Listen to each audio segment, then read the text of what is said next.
Break के बाद स्वागत है आपका बिग बहुरिया में। अब हमारे साथ हैं उषा किरण कंडोलना जी, डीआईजी जीसी सीआरपीएफ रांची। नमस्ते मैम। नमस्ते। सबसे पहले तो आपको गणतंत्र दिवस की ढेरों सारी शुभकामनाएं। आपको भी बहुत बहुत शुभकामनाएं। आपकी शादी कब हुई? मेरी शादी 1996 में हुई है। जी, कहाँ पे? मैं यहीं से हूँ, झारखंड से ही हूँ। और मेरा ससुराल अभी आज की तारीख में जो सबसे नक्सल इफेक्टेड एरिया है जी, मुरमू में, तो वहाँ पे मेरी ससुराल है। शादी के बाद ससुराल कैसा मिला आपको? ससुराल तो अच्छा है, पूरा भरा है, एक्सेप्ट मदर इन लॉ, भाई बहन भी हैं और ससुर अभी भी है। अच्छा, तो आप शादी करके आई तब नहीं थी? नहीं, मदर इन लॉ पहले ही नहीं थी। अच्छा जी। तो फिर कैसे एडजस्ट किया आपने वहाँ पे? ऐसे सीआरपीएफ में छुट्टियाँ बहुत कम मिलती है जी, और ज़्यादा से ज़्यादा 60 डेज मिलती है, तो हमने गांव पे जा कर के अपने घर पे रह कर के समय निकाला। जैसा कि आपने बताया कि शादी से पहले सर्विस में थी आप, जी। तो ससुराल में जाना एक लड़की के लिए वो अलग होता है और एक सर्विस लेडी के लिए अलग होता है, तो आपने कैसा फील किया? नहीं, ये ठीक है कि आप ससुराल में जाके वहाँ नई जगह नया माहौल रहता है, लेकिन फोर्स में रहते हुए इतना समय नहीं मिलता है। बहुत लिमिटेड टाइम रहते हैं और उस लिमिटेड टाइम में रिश्तेदारों से मिलना, अपने घर पे रहना, वो बहुत लिमिटेड टाइम के लिए है। तो कैसे मैनेज किया? जहाँ भी हम लोग गए बहुत अच्छा प्यार और अपनापन के साथ सभी ने मिला।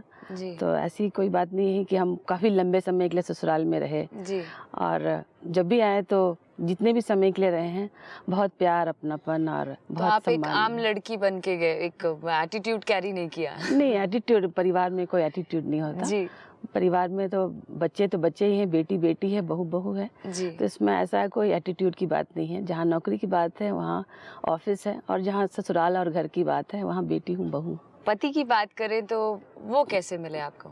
जैसा आपने सोचा था वैसे, या? पति की अगर हम बात करें तो बहुत ही सिंपल सोल है। जी, और चूँकि आप जानते हैं कि वो मेडिकल में है, जी, तो मेडिकल के साइड के जो एटीट्यूड है वो नहीं है। मतलब जो फोर्स की एटीट्यूड और मेडिकल की एटीट्यूड डिफरेंट है। वो बिल्कुल। भी एक तरह से समाज सेवा है। जी, तो कोई ऐसा नहीं मौका मिला कि हम लोग आपस में किसी चीज़ में मनमुटाव हो। बहुत कोऑपरेटिव हैं और बहुत मैच्योर्ड हैं। तो आप लोग समय कैसे मैनेज करते हैं? बिकॉज दोनों ही डिफरेंट जगह पे काम करते हैं और समय बहुत कम मिलता होगा। इस बारे में मैं कहना चाहूँगी कि मैं फोर्स की जितनी भी कपल्स हैं, जी, हमारे फोर्स में बहुत सारे कपल्स हैं जो सीआरपीएफ में ही शादी किए हैं, लेकिन उनमें से मैं एक लकी कपल्स में से हूँ। जी। जब से शादी हुई है तब से हमारी पोस्टिंग साथ साथ रही है, या नज़दीक वाले एरिया पे रही है। जैसे यहाँ भी हैं तो हार्डली उनका ऑफिस जो है यहाँ से 10 किलोमीटर अवे है। जी, तो हम लोग इस मामले में हमेशा लकी रहे हैं कि साथ में रहे हैं। मैम चूंकि आप सर्विस वाली हैं तो शायद लोगों का भी मानना ऐसा होता है, और मैं भी ऐसा सोचती हूँ कि शायद आप स्ट्रिक्ट होंगी, जैसे कि अभी कम ही स्माइल निकल रहा है आपका, तो घर पे कैसे मैनेज करती हैं चीज़ों? घर पे भी ऐसी हैं आप? नहीं, सर्विस जहाँ तक ऑफिस की बात होती है तो वहाँ तो स्ट्रिक्ट होना ही पड़ता है, जी, और तभी डिसिप्लिन मेंटेन होती है।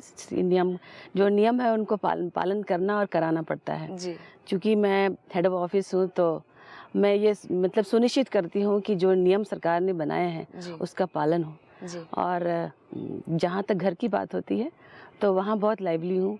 बच्चों के साथ मैं उनकी मदर हूँ, उनकी दोस्त हूँ। बच्चों को समय दे पाती हैं आप बराबर जो उनको चाहिए? बच्चे वैसे स्कूल में देखा जाए तो मॉर्निंग और इवनिंग भी रहते हैं। जी, बच्चे ही घर पे नहीं रहते तो अच्छा। फिर ये तो आम परिवार की बात है। स्कूल चले जाना है, कॉलेज चले जाना है, तो आम परिवार की बात है। तो सुबह और शाम तो सभी पेरेंट्स रहते हैं, वेदर आप ड्यूटी पे हैं या हाउस वाइफ हैं। जी। तो जो भी समय रहता है हम लोग उसको एंजॉय करते हैं। आपने क्या कभी सोचा था कि आप इस सर्विस में आएंगी या देश की सेवा करेंगी?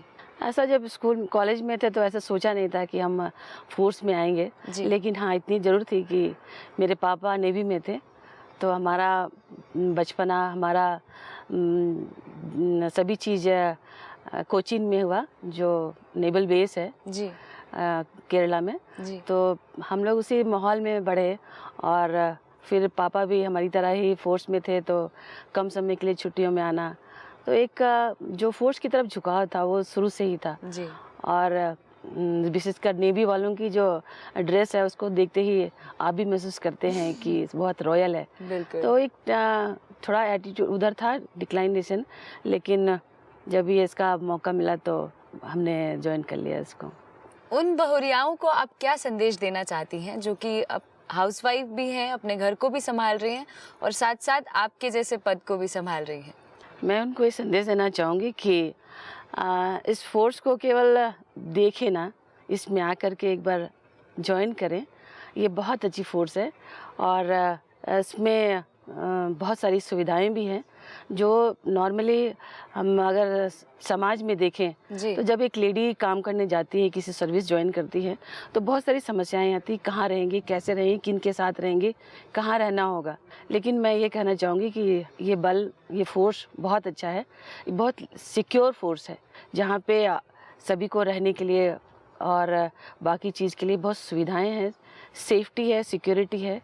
और जो इस बल के सदस्य हैं, विशेषकर जो मेल कंटिजेंट को मैं कहना चाहूँगी कि ये बहुत सहयोगी हैं और बहुत प्रोटेक्टिव है जी। जो हर चीज़ में बिल्कुल कदम से कदम मिला के रहते हैं।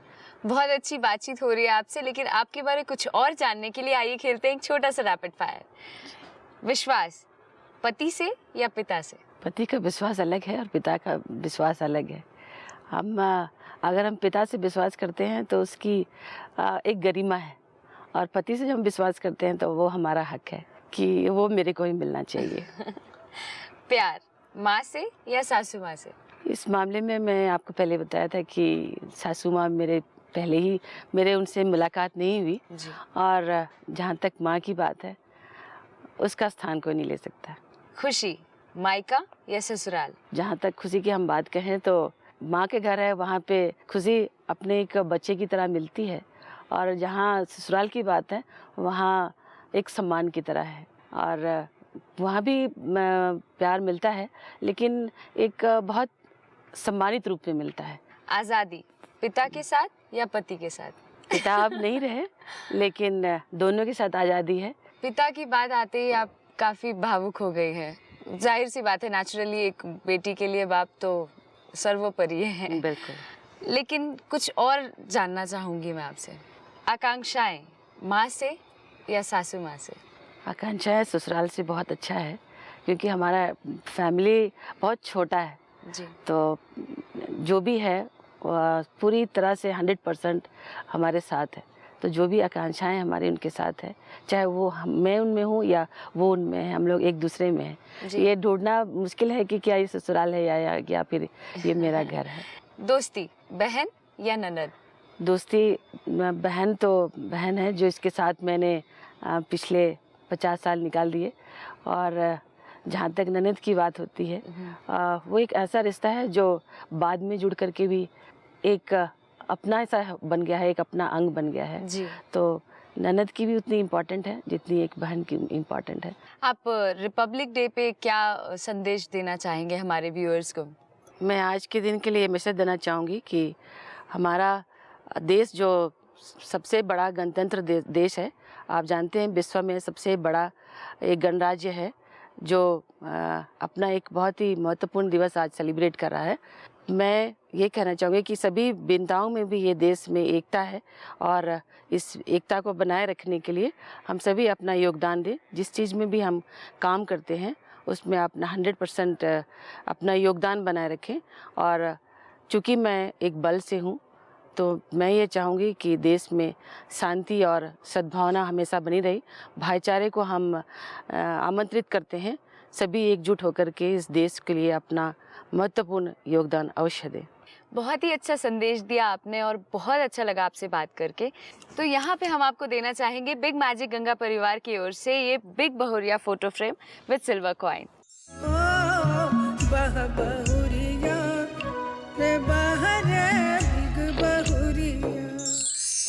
गणतंत्र दिवस के इस खास एपिसोड में आज हम मिले महिला जवान और अधिकारी से। अगले एपिसोड में एक आदर्श बहुरिया से होगी मुलाकात। अगर आप भी एक आदर्श बहुरिया हैं तो हमें इस नंबर पर संपर्क करें 9386419030। अब अपनी अक्षरा सिंह को दीजिए इजाजत, फिर मिलेंगे अगले एपिसोड में, क्योंकि जब हम आपके घर आते हैं तो आपके अपने और भी करीब हो जाते हैं। जय हिंद।